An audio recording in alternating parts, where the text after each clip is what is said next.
રહ્યા છો NN news. હું છું એન્કર અર્પિતા પટેલ. હવે જોઈએ અગત્યના સમાચાર.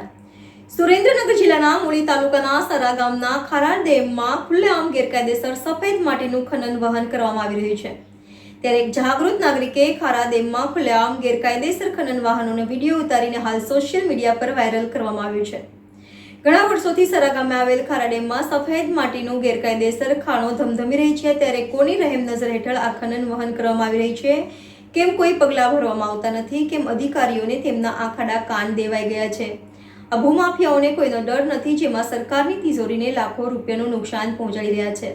ત્યારે ગેરકાયદેસર ખનન વહન કરનાર ભૂમાફિયાઓ પર રોક લગાવવામાં આવશે ખરું, એ જોવાનું રહ્યું છે. એક જાગૃત નાગરિકે કરેલ અપીલ વિડીયો સોશિયલ મીડિયા ઉપર વાયરલ કરીને અધિકારીઓને ઝઘડવાનો પ્રયાસ કર્યો હતો. Bureau chief Solanki Rajubhai, NN news, Surendranagar. દર્શક મિત્રો, તમારી આસપાસ બની રહેલી અવનવી ઘટનાઓ વિશે જાણવા માટે એનએન ન્યૂઝને લાઇક કરો, શેર કરો, સબસ્ક્રાઇબ કરો અને બેલ આઇકન પ્રેસ કરો, જેથી આપને નોટિફિકેશન્સ મળતી રહે.